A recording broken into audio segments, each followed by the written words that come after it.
my friends, are you a fan of The Chosen? Well, I have a docu-series that I think you're going to love called Jonathan and Jesus.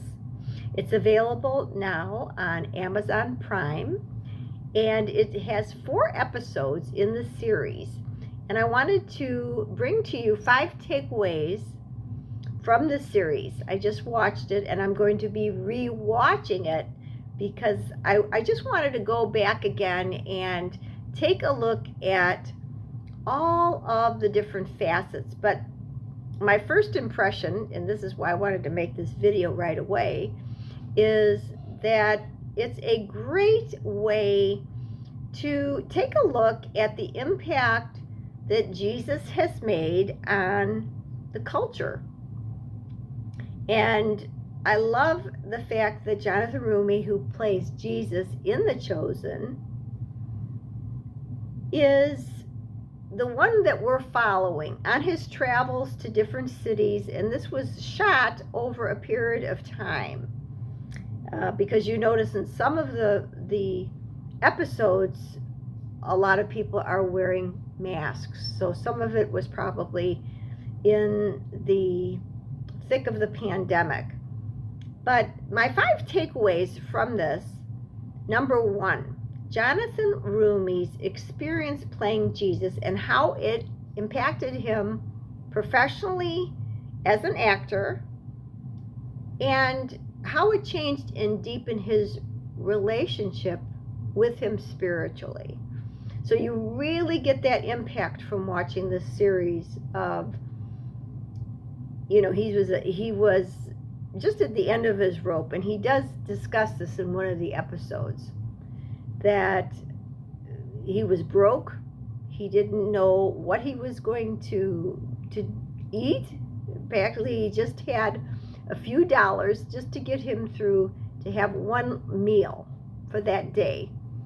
And he didn't have any more money left to pay his bills. What was he going to do? And he was in a very desperate state. So he was a person of faith. He is a Catholic. And so he just dropped down on his knees in his apartment, and he basically surrendered to God and said, I don't know how I'm going to go on from this point. I've given years and years and years into my acting. I've put my blood, sweat, and tears into this profession. But I'm not seeing any fruits from this. So I just have to give it up to you, God, because I don't know if this is really what you want me to do. So I'm going to surrender. And so he left his apartment, and he came back, and in the mailbox were 4 checks. So he had more money with all of those checks than he had made in, I think he said, like a month's time. So it wasn't long after that he had done some work with Dallas Jenkins, who's the director of The Chosen. He took over the role of Jesus in The Chosen. And his life has changed, and this is what it showed, the impact of playing Jesus. And he takes it so seriously. It's more than just a role that he's playing. Spiritually, he wants to really pray through each and every scene that he does. So because of this deepened relationship that he has with Jesus through playing the role, he prays about it. He reads scripture. He really delves deep into Jesus's emotions. What would he be feeling at the moments that he's portraying? So that's number 1. Number 2 was the importance of his Catholic faith. And he had a childhood dream of meeting the Pope. And so in one of the episodes, it shows where he and Dallas Jenkins go to Rome, and he does, in fact, and it was filmed, met the Pope. And so you can just see how he wells up with tears, and he's just emotionally touched. That's the thing that you see in this docuseries, is these moments of grace that he has throughout the filming. Number 3 was the importance of unity among Christian leaders of different faith traditions. So he talks to different pastors of different faith religions, and they have a dialogue back and forth. What are our faith beliefs among our different religions within Christianity? So I love that. I love the fact, and you'll take away a lot of wonderful, wonderful, inspiring words from so many different people. So number 4 was Jonathan Roumie went to Washington, D.C., and there was a bipartisan screening of Christmas with the Chosen, in which he was in front of the Congress members who were there, and he said the Our Father prayer in Aramaic. He was taught that by a priest friend of his, and he said it beautifully, just beautifully.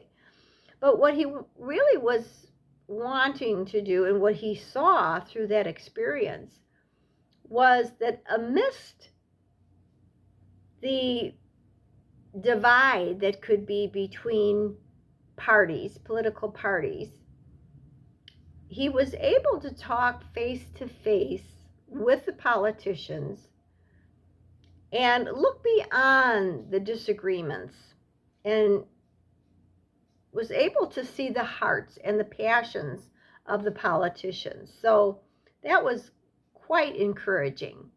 And then number 5 was the impact of playing Jesus, not only the burden, the heavy responsibility that, of course, that role, if you're going to do it right, you're going to feel, how am I going to play the role of Jesus? How do I portray his humanness, which I think he does brilliantly and the writers do, but how do I transcend the divine? So also you see in this production is how many people who see him immediately say, Jesus, Jesus. They were talking to a psychologist about the fact that when people are used to seeing a particular actor in a series, and this is such a well-received series, millions of people have seen it, that when they see that person's face, something psychologically, that we don't often make the distinction that they are playing a part and that they are not that individual. And Jonathan Roumie has talked about the fact that he has had people come up to him almost for a healing. And at one point he broke down. It was just the magnitude of the responsibility. And you see he takes that very, very seriously. So I highly recommend you watching this docu-series. It's well made. If you're like me, I'm looking forward to season 4, which will be released in theaters February the 1st. So it just goes to show you that Jesus is alive and well in our media. My friends, I highly recommend this series. Have you seen it already? I'd love to know your take on it. Are you a Chosen fan? And what do you think about season 4 coming up? Will you be going to see it in theaters? I'd love to know. So thanks for watching, and until next time, shalom.